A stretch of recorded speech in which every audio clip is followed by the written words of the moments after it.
Salam kerahiman. Hari ini 27 Juni kita akan baca dari 1548, itu bicara tentang kesetiaan, dan 1553 doa dari Suster Faustina. Kita mulai ya. Dalam nama Bapa dan Putra dan Roh Kudus. Amin. Kemuliaan kepada Allah di surga dan damai di bumi bagi orang yang berkenan kepadanya. Kami memuji Dikau, kami meluhurkan Dikau, kami menyembah Dikau, kami memuliakan Dikau, kami bersyukur kepadamu karena kemuliaan-Mu yang besar. Ya Tuhan Allah, Raja Surgawi, Allah Bapa yang Maha Kuasa. Ya Tuhan Yesus Kristus, Putra yang tunggal.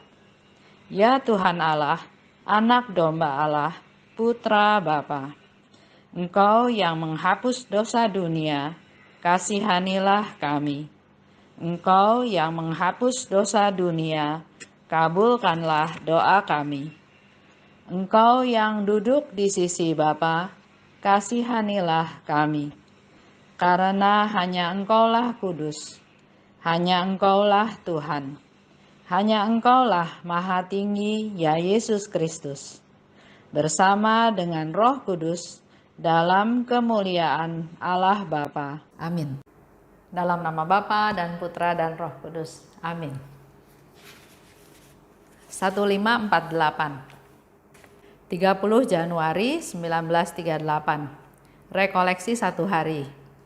Dalam meditasi, Tuhan memberitahukan kepadaku bahwa selama jantungku berdenyut dalam dadaku, aku harus selalu bekerja keras menyebarkan kerajaan Allah di bumi. Aku harus bertempur demi kemuliaan Penciptaku. Aku tahu bahwa aku akan dapat memberikan kepada Allah kemuliaan yang Ia harapkan dariku kalau aku setia bekerja sama dengan rahmat-Nya. Nomor 1553. Oh Yesusku, kehidupan jiwaku, sumber hayatku, juru selamatku, mempelaiku yang amat manis, dan sekaligus juga hakimku, Engkau tahu bahwa pada saat terakhir hidupku ini, sedikit pun aku tidak memperhitungkan jasaku sendiri, tetapi hanya kerahiman-Mu yang kuperhitungkan.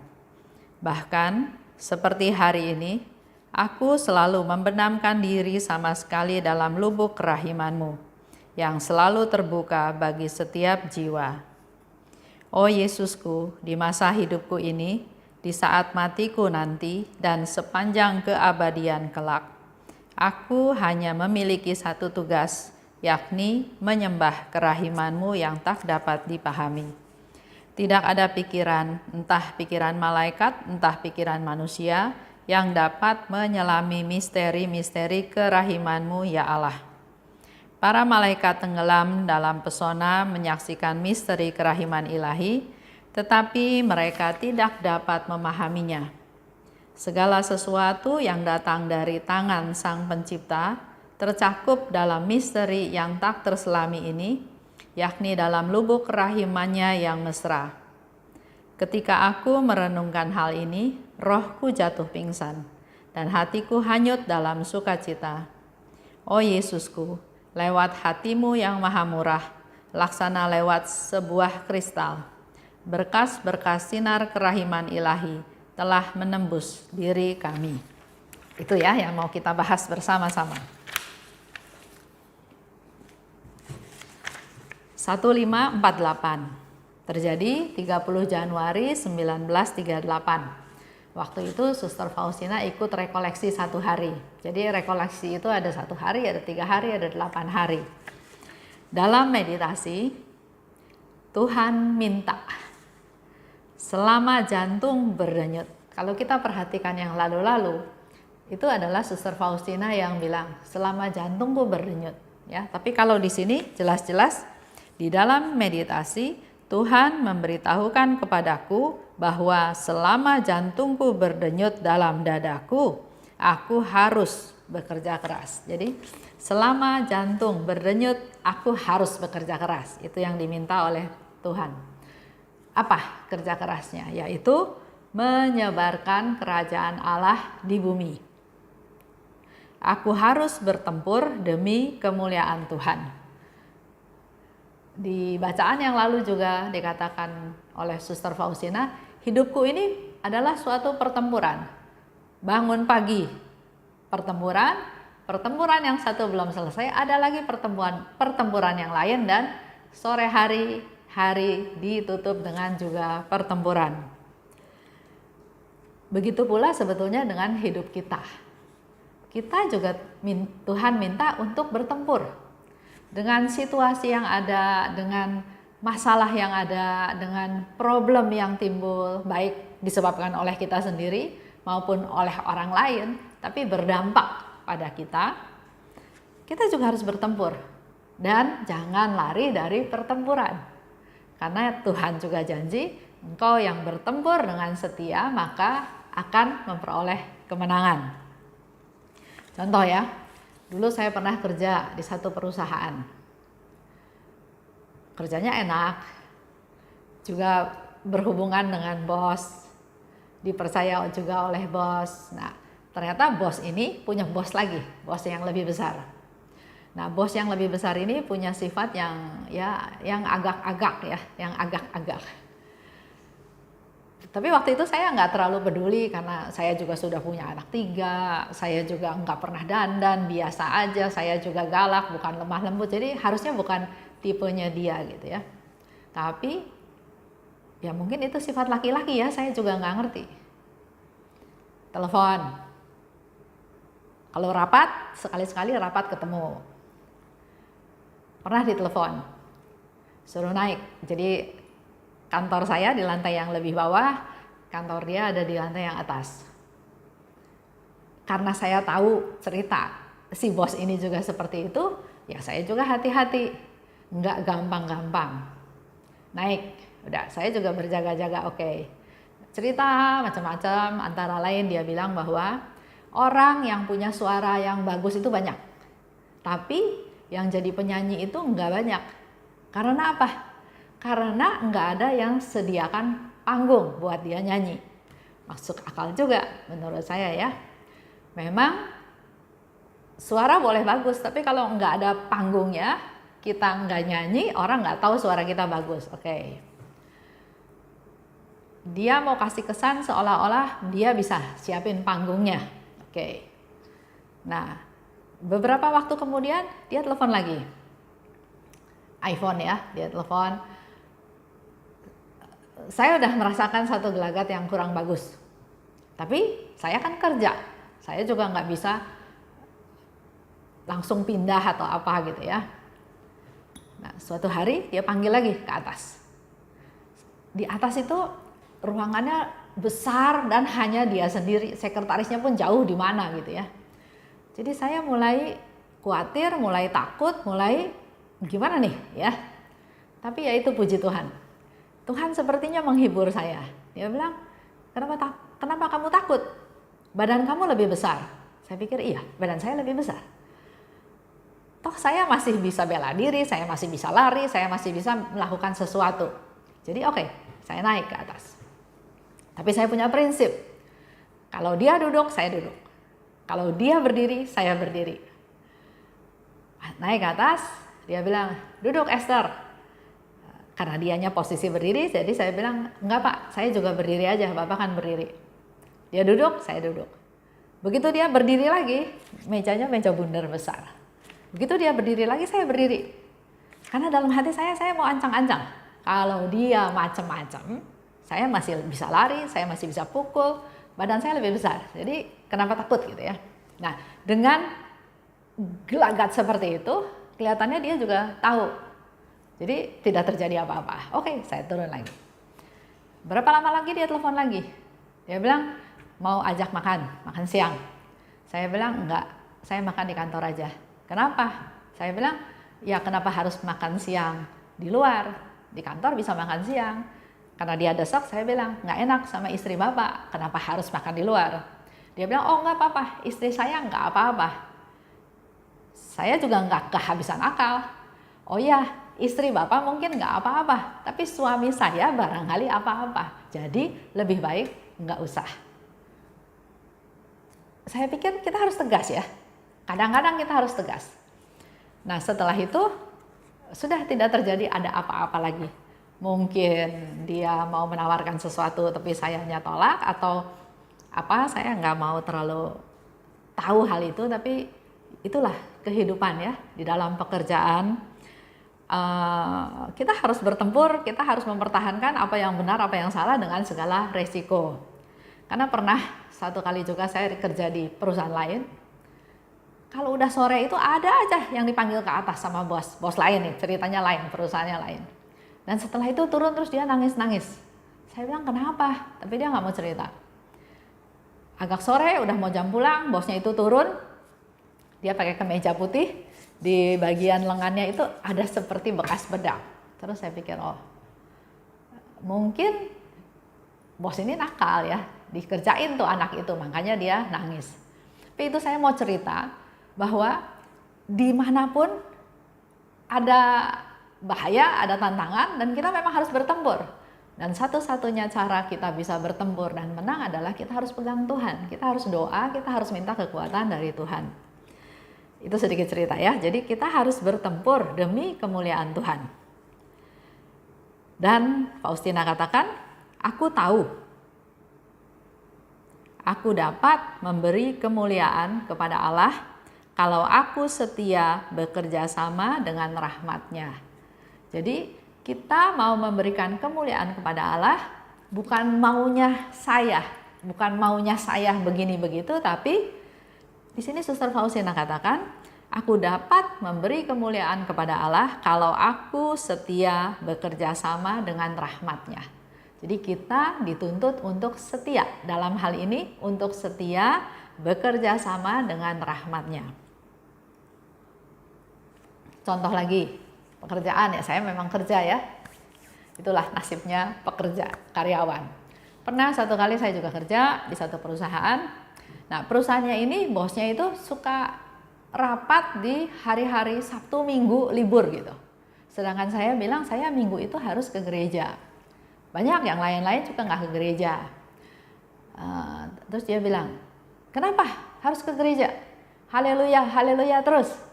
Terus saya bilang, iya Pak, saya haleluya memuji Tuhan. Kan berdoa juga buat Bapak, berdoa juga untuk perusahaan ini supaya perusahaan ini berkembang dengan baik, dengan pesat. Oh, gitu ya. Ya sudah. Tapi itu ada konsekuensinya. Ya, sementara semua orang bisa kerja pada hari Minggu, hari libur, saya nggak bisa. Ya itu konsekuensi yang harus diambil. Nggak bisa semuanya mau. Setia bekerja sama dengan rahmat-Nya. Dikatakan lagi oleh Suster Faustina, Yesusku, dia juga memberi gelar seperti yang lalu-lalu ya kepada Tuhan Yesus. Engkau adalah kehidupan jiwaku. Engkau adalah sumber hayatku. Engkau adalah juru selamatku. Engkau mempelaiku. Engkau hakimku. Jadi Faustina sendiri memberi gelar kepada Yesus ya. Dan ternyata dari semua kesimpulan itu, Suster Faustina katakan, aku hanya memiliki satu tugas, yaitu menyembah kerahiman-Mu yang tak dapat dipahami. Banyak hal, misteri dalam kehidupan ini yang kita nggak ngerti. Kenapa terjadi begini, kenapa terjadi begitu, ya. Tapi di sini Suster Faustina juga bilang lagi bahwa tugasku hanya satu, yaitu menyembah kerahiman Tuhan yang tak dapat dipahami. Dan menyembah itu bukan hanya sesaat, bukan hanya pada waktu pelayanan, tapi dikatakan di situ di masa hidupku, selama masa hidupnya dia mau pakai untuk menyembah kerahiman Tuhan. Di saat matiku, jadi waktu nanti dia mati pun dia mau dalam posisi dia memuliakan kerahiman Tuhan. Dan di sepanjang keabadian. Itu tekadnya Suster Faustina. Begitu pula dengan kita semua. Tantangan itu ada, kembali lagi ya, bahaya itu ada. Kejahatan ada.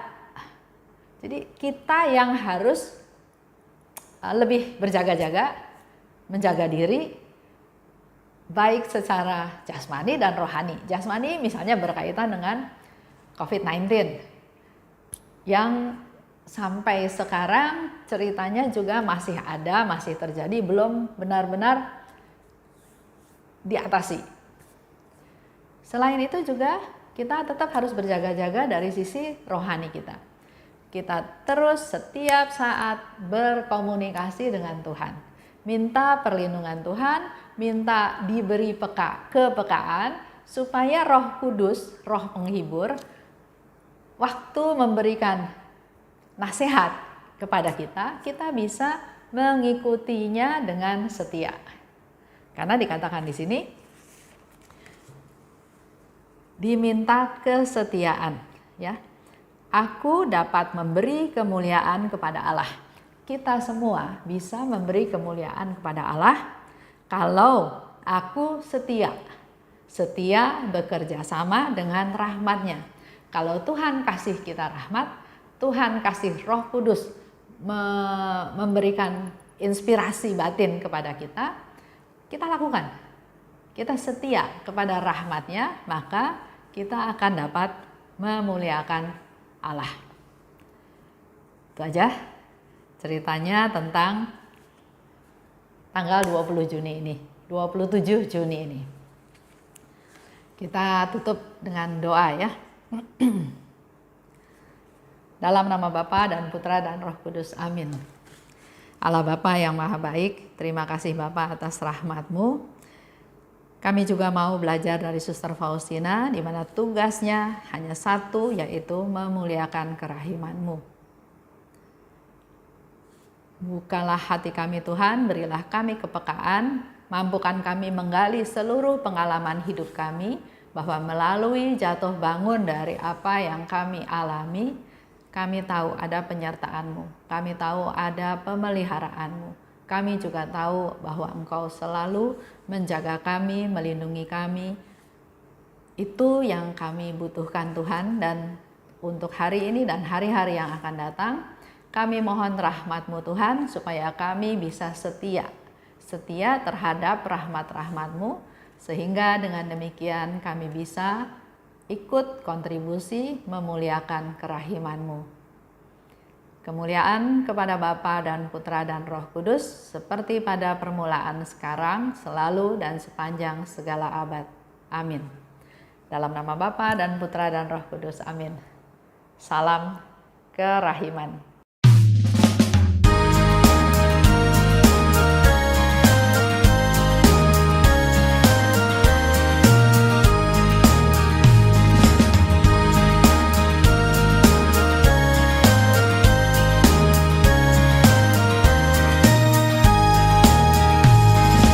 Berbahagialah jiwa yang menyerukan kerahiman Tuhan. Jiwa itu akan dibela oleh Tuhan sebagai kemuliaan-Nya. Pujilah kerahiman Tuhan dengan mengandalkan kerahiman-Nya. Pujilah kerahiman Tuhan sepanjang hidupmu. Pujilah kerahiman Tuhan dengan mengandalkan kerahiman-Nya itu. Pujilah kerahiman Tuhan sepanjang hidupmu.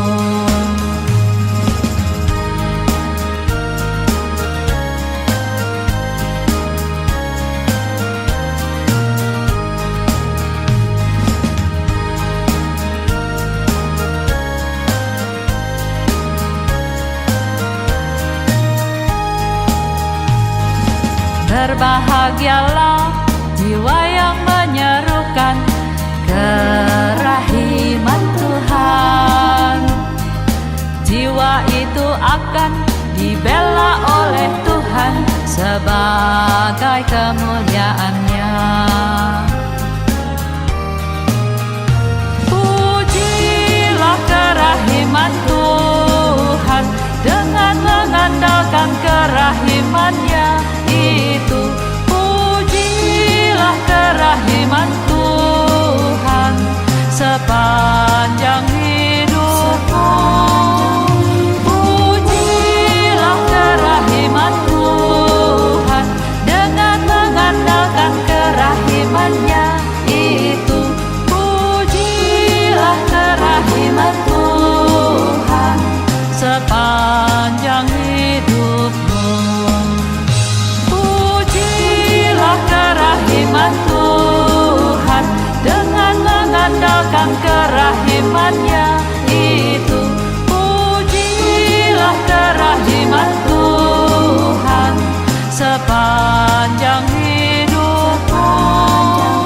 Pujilah kerahiman Tuhan dengan mengandalkan kerahiman-Nya itu.